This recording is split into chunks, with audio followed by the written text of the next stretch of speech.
Hey guys, Andy here from Mediocre Hobbies, bringing you another tutorial for the Horse Heresy series. This one is going to be a treat because it is another Primarch. This time we're going to go for the vicious Angron. Hope you guys enjoy the video. Okay guys, really excited to bring you this one. This particular Primarch Angron has been in my pile of shame for like a decade, so I am delighted to be finally getting through him. So I did of course do him in sub-assemblies for this one. It would have been too difficult to get all the different parts. So if Angron himself here, fully built, minus his cape. He sprayed black and then grey Seer. We have his cape on a little homemade basing stand thing that helps me paint him. And then we have his base all separated. There's also the two extra marines that go flying off, but I won't be painting them on this video either. I'll explain why later on. So, step one for Angron was of course to go back to some of the artwork and some of the Google images I could find for him and try and get a real sense for what colour his armour was. And from what I can judge, it is that kind of gladiatorial dark gold colour, which is of course suiting his backstory. So I went for Retributor Armour Gold, knowing that I was going to wash it down with a brown later on and pull it more towards the tones that you see in the artwork. But this gave me a really nice base to work from, and obviously gave me great coverage. So here's all the Retributor Armour on Angron himself. Then time for all those lovely gladiatorial tassels. I do love those really cool tassels on models. No idea what they're called. Once again, if you guys can help me out in the comments, if you have any idea what those kind of gladiatorial tassel thingies are called, let me know in the comments below. Before we get onto them though, we're going to put a quick coat of Darkoath flesh on his face. Darkoath flesh is one of the darker contrasts. I imagine him and his gladiatorial arena with the sun beating down him, so it's going to be a little bit more tanned than a void-born Primarch, if you know what I mean. So then we're going to go to Blood Angel's red contrast, and that's what we're going to use for all those tassels. Quick, easy and effective base coats. I love contrast for this. You can take the fear out of even a model like a Primarch. That makes the process all the more enjoyable. So here's all the bits that I found that were red, using once again the artwork. If I hadn't have used the artwork, I would have missed the fact that the bit behind his head is actually red. It's like he carries around a little cushion with him all the time, so just lean his head back. Must be handy for flights. Next we're going to move on to Black Templar, and this is just for the casings of his chain axes. So Gore-Child and Gore-Father. Just a quick coat of black. We'll come back and layer those up after the shading stage. I debated myself doing these red as well, but from the artwork I could see it was the handles, the leather bound handles, which kind of matches the leather material of those tassels. So I did the same. Next on to Leadbelcher, and this is the base coat. All the other metallic parts on the miniature. So of course the chain axes have the shafts, the teeth, and then there are chains wrapped around his wrist and his hands. So getting them done in Leadbelcher is really important. He also has some chainmail armor underneath his leather armor, in his like elbow joints and stuff like that. So don't miss those bits when you're doing that stage as well. I nearly missed them when I had nearly gone on to the next step when I noticed his little elbows poking out.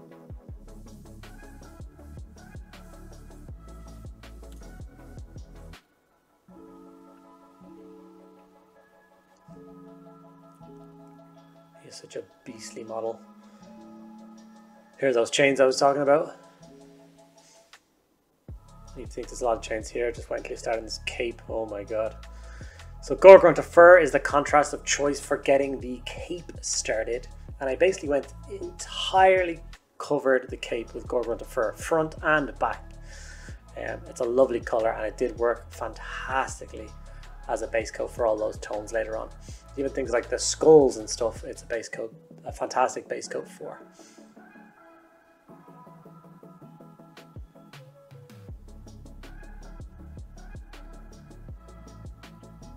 Obviously with the how detailed it is, it's important to take your time and get in all the nooks and crannies with the contrast. You don't want any of that white beaming through later on knowing that you've missed a spot. And here's front and back. Like I said, I think it does a really nice job of it. Okay, now onto the main man himself. This is the same with pretty much all of his base coats on. So now I'm going to give him an all-over wash of Agrax Earthshade. This is the shade I was talking about that will knock that gold down to more kind of a bronzy brass color.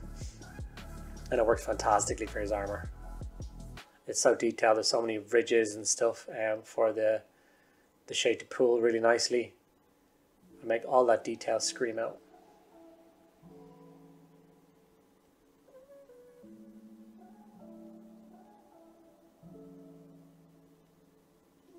You want to take your time with this.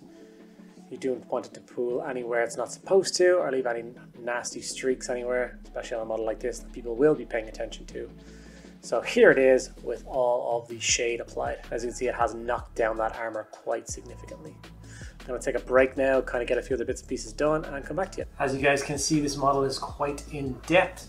I will not be showing you guys how to base the miniature in this video. Obviously the basing of the miniature is totally up to you. You want to do it to match your legion or whatever scheme of base you want to do for your models.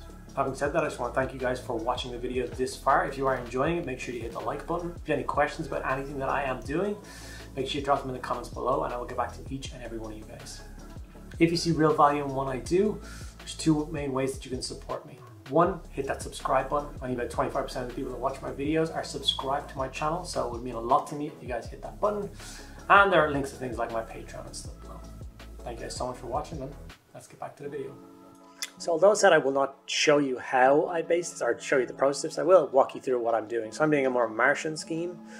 So I did Doombull Brown on the entire base, and then I had some Martian Ironcrust around the edges. Right, now we're moving back over to the cape. I nearly forgot to record this bit. As you can see, I'm coming in and most of the chains are already base coated in with silver. So yeah, all the chains, quick coat of Leadbelcher all over. They're going to move over to Balor Brown.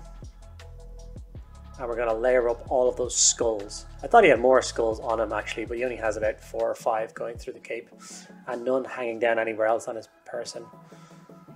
So I guess he wasn't quite so cornate at this stage in his existence. It was much later on that he got infatuated with skulls. After these Balor Brown and Leadbelcher were dry, we went Seraphim Sepia all over the entire cape.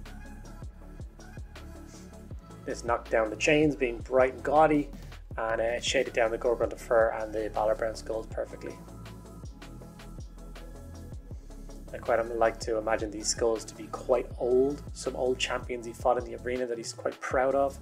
So I didn't layer them up into bone or anything like that. So here's me continuing to work on the bases. I did all the silver bits and then added the orange contrast to make the Martian style pop even further.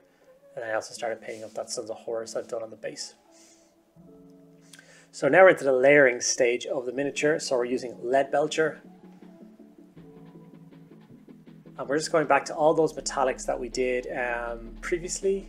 Oh, we will be doing that in a moment. Sorry, we're going to start by dry brushing up all of that gold armor, just to pick out all those nice little details. So I've got a fresh dry brush here, so there's nice soft bristles. I've loaded it up with Leadbelcher, wiped most of it off, and then I'm going in to dry brush all of the gold parts of this armor. Sorry, I was jumping ahead of myself there. Some people may be thinking I'm crazy here, dry brushing up the armor of a Primarch miniature, but it's a technique that really works. It does make the armor pop, really nice and soft, subtle highlights, and it looks beautiful. Also saves a lot of time. And when you're painting Horus Heresy armies, there's a lot to do. You can't say that that gold does not look absolutely beautiful, and it only took about 5 minutes to do.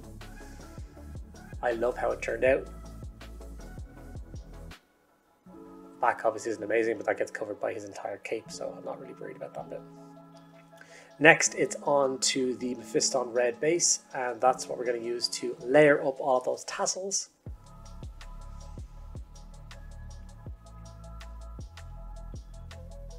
It's a little bit tricky here. I was trying not to put my fingers all over the model, because you will just rub paint off of resin models like that. That's why they need to be kind of... Normally you should try and protect them at the end with a coat of varnish. I just never do. I did end up rubbing a little bit of paint off of those spikes across the top of his head there. That was my danger zone, which I kept rubbing paint off of. It was a nightmare. So once all the red is layered in, it should look something like this. As you can see, it really starts to pop and it sets off the gold really, really nicely. time to start on his terrifying face. So I went for Cadian Fleshtone, and that's all I'm going to do is one nice clean layer job, Cadian Fleshtone across his face.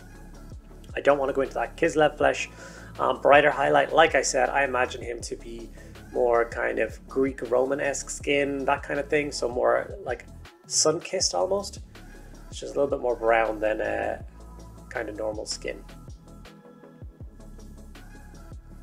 So I'm just carefully layering up his face. The detail on Primarchs' faces is always superb, so it's really easy to know where the highlights are supposed to go. I then followed off with a touch of red on his tongue. Doesn't matter what reds or pinks or purple, whatever you want to do the tongue. It's just a quick coat. We're not going to wash it or layer it or anything like that. And then I used a little bit of white paint to paint in the eyes. Get yourself your fine brush. Take a breath, steady yourself, and then paint the pupils. 99% of the time I never paint eyes on miniatures, but because this is a Primarch miniature, I want to go above and beyond. I took the opportunity there as well to paint his teeth with that white paint as well. Now we're going in with a touch of black, and we're painting the pupil. So the pupil isn't just a dot in the middle, I actually just draw a line down through the middle of the eye. If you look at your own eyes in the mirror, you can't see white above or below your pupil, so why would you see it on a miniature? Next we're on to Corvus Black, which is the black that I like to use to highlight the black that I've used for base coats, which is a mouthful, if that made sense. Because it has a touch of grey to it, it does act like a really nice layer paint for the flat black used for base coats. And this is just once again for Gore Child and Gore Father. Quick and easy job. And all of a sudden we've got a Primarch to be proud of. I'm delighted with how this model is turning out. And then here's the cape. So what we're going to do is we're going to go to Ushabti Bone and just give the entire thing a light dry brush. This will make all of the accents pop. Like I said, we're not going to go too heavy. I don't want those bones to look like they're fresh off of the, wherever you get fresh bones from. But yeah, it's just add a little bit of highlighting to that fur and catch the edges of the bone. I don't even go back in and touch up that silver afterwards. Like I said, it's so light that it's not going to disturb the silver color. As you can see, the cape looks fantastic. It's still very much silver, bone and fur. So you don't need to stress yourself and going back in and trying to kind of re-highlight every link of chain. Obviously, if you're doing it for a competition piece, maybe that's what you want to do. But I'm doing these tutorials more for people who want to get their backlogs done and maybe get miniatures up for painting, for gaming. So I follow this with the inside and do exactly the same thing. I follow through with the Ushabti Bone dry brush just to catch the edges. But it does just look like worn out old skin or leather or whatever you want it to be. This is where the base is at the moment after I've done a few dry brush layers. I think it looks pretty cool. With the kind of Martian color, it's going to make the model pop off of it when it's done. So here is the finished Angron model himself. The finished Marines that are going to be flying off of his base dead. I've gone for Sons of Horus because I like painting Sons of Horus. If you want to know how I painted these Sons of Horus, I have a link in my playlist. In fact, a link will show up on the screen now showing you guys how to paint up those Sons of Horus Marines. That's why I didn't show you in this video, because I've got an entire video dedicated to it. In fact, I've got an entire playlist of different legions. So if you want to paint them up a different way, check out that playlist. There might be the perfect in there for wanting to be Imperial Fists or Blood Angels or White Scars or whatever you want them to be. There's a video for you. So here he is after I've attached him onto his gaming base. And I'm going to add that last touch of paint to him, which is of course Blood for the Blood God. How could I do the Mac Daddy of World Leaders without adding some blood effect? I didn't want to go too crazy, so I did cover the teeth of his chain swords or chain axes in with the Blood for the Blood God, and then I just did a few dabs of blood on his like chest and shoulder, kind of where you'd imagine blood would splatter from the axe swings. But I didn't want it to overpower the miniature. I know you could go crazy with this. That's not something I wanted to do. Then I moved over to the display base after those two models were glued on. One of the guys has a severed hand. And before anyone says it, I know the guy that I'm painting now is supposed to be turned around and falling over the other way. I just didn't find a position that I liked it in, so I've turned him up the other way, and I think he looks way better that way. Like he was trying to prepare for Angron's charge, but he just went straight through him. This guy has a gnarly chain axe wound going straight across his midriff, so I just added lots of Blood for the Blood God into there. And when the final miniature is put together in his display base, this is what we are left with. Beautiful, beastly Angron. I put myself on a bit of a deadline for this miniature. I actually built, painted, edited this entire video in a single sitting. So I do hope you guys enjoyed it. If you did, make sure you show some love, subscribe to the channel, hit that bell button to be notified for all my future Horus Heresy content. Thank you guys so much for watching to the end of the video, and I'll catch you in the next one.